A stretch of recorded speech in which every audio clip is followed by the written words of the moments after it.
Morning students, कैसे हो आप सब।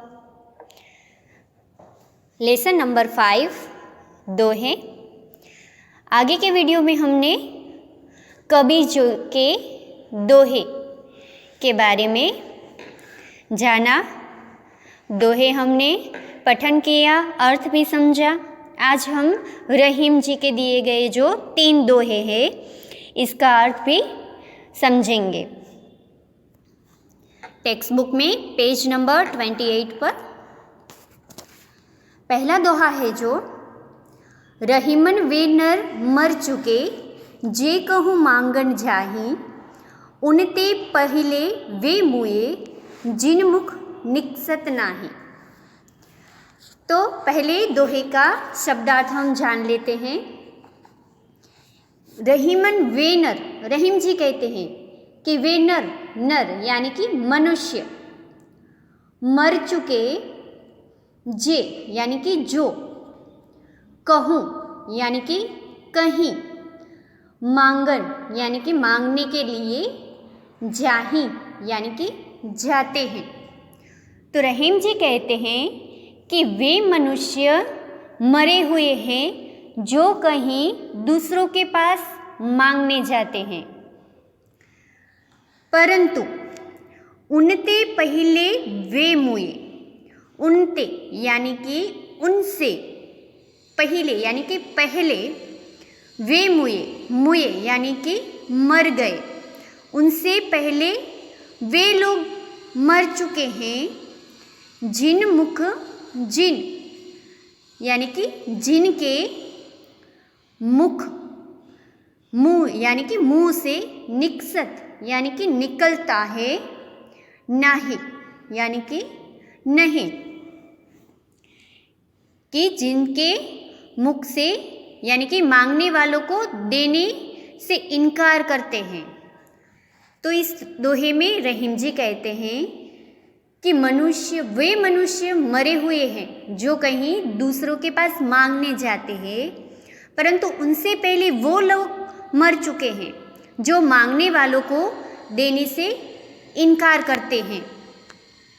इस दोहे में कबीर रहीम जी जो मांगने जाते हैं ऐसे व्यक्ति को मरा हुआ कहते हैं, क्योंकि कई लोगों की मजबूरी भी होती है कि किसी के पास उनकी जीविका का कोई साधन नहीं होता या कोई आपत्ति, प्राकृतिक प्रकोपों से भी उनके पास कुछ नहीं रहता, यानी इसीलिए भी उन्हें भीख मांगनी पड़ती है। कई लोग अपाहिज होते हैं, इसलिए भी भीख मांगते हैं। पर कुछ ऐसे कामचोर और बेशर्म लोग मेहनत करने से बचने के लिए भी भीख को ही अपना व्यवसाय बना लेते हैं। इसीलिए रहीम जी कहते हैं कि ऐसे लोग मरे हुए हैं। पर उनसे भी पहले किसे कहते हैं मरा हुआ? कि जो मांगने जाते हैं वह तो नर मरा हुआ ही है, पर उनसे पहले वो लोग मरे हुए हैं कि जिनके मुख से, यानी कि जिनके पास वह मांगने जाते हैं और देने वाला जो होता है वो उसे मना कर देता है। जिनके पास है, ईश्वर ने उसे दिया भी है, पर फिर भी वह किसी को नहीं देते। तो ऐसे लोग, ये जो भीख मांगने आते हैं, उनसे भी पहले ऐसे लोग मरे हुए हैं।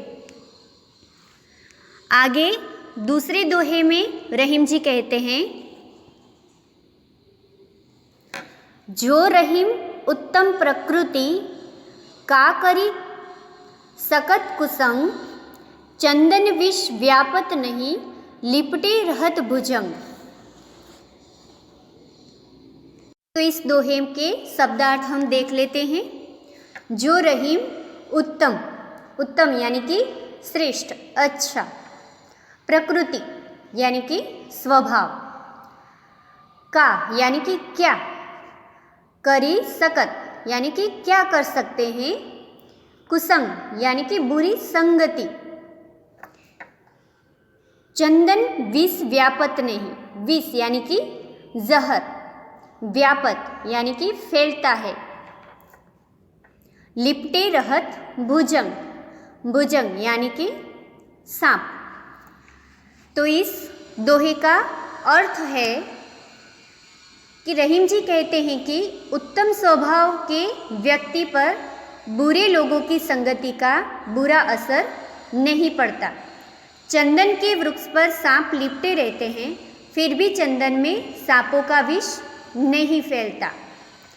रहीम जी मानते हैं कि उत्तम स्वभाव वाले व्यक्ति अगर बुरे लोगों के साथ रहे तो भी उनसे प्रभावित नहीं होते। इसके लिए उन्होंने उदाहरण दिया है चंदन और भुजंग सांप का, क्योंकि सांप तो जहरीला होता है और चंदन का जो वृक्ष होता है वो अति शीतल होता है।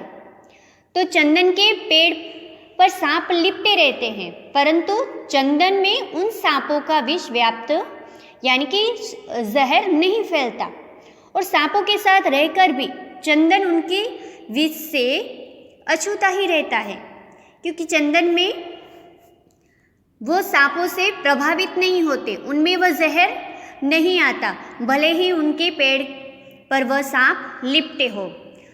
तो इसी प्रकार रहीम जी हमें ये संदेश देते हैं कि अगर व्यक्ति उत्तम कोटि का हो तो वह संसार में रहकर यहाँ की बुराइयों से अलिप्त रहता है, कि हमारे आसपास अगर कितने भी बुरे और कुसंगी लोग हो, पर अगर हम खुद उत्तम प्रकृति के हो तो इसका प्रभाव हम पर नहीं पड़ सकता। तीसरे दोहे में रहीमन जी ने कहा है, बड़े बड़ाई ना करे, बड़े न बोले बोल, रहीमन हीरा कब कहे, लाख टका मेरो मोल। रहीम जी कहते हैं, शब्दार्थ हम देखते हैं, बड़े बड़ाई यानी कि प्रशंसा तारीफ ना करे यानी नहीं करते, बड़े न बोले बोल, रहीमन हीरा कब कहे, लाख टका मेरो मोल। टका यानी कि रुपया, मोल इसका अर्थ है मूल्य, कीमत। तो इस दोहे का अर्थ है कि रहीम जी कहते हैं कि बड़े लोग कभी अपने मुख से अपनी प्रशंसा नहीं करते। जो सचमुच बड़ा है वह कभी बड़े बोल नहीं बोलता, यानी कि बड़ी बड़ी बातें नहीं करता। हीरा कभी नहीं कहता कि उसका मूल्य लाख रुपया है। दोहे में रहीम जी ने बड़े लोगों की बड़ाई के बारे में बताया है कि बड़े लोग किसे कहते हैं, जो खुद की प्रशंसा नहीं करते, झूठा दिखावा नहीं करते, बड़ी बड़ी ऐसी बातें नहीं करते। जो बड़ा है वो तो दिखाई ही देता है, उसे दिखावा करने की क्या ज़रूरत।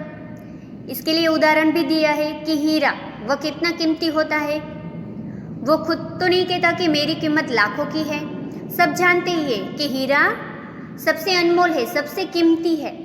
इसी प्रकार बड़े लोग भी जो होते वह अपनी प्रशंसा खुद नहीं करते, पर जो बड़े होते उसकी प्रशंसा सब ही करते ही है।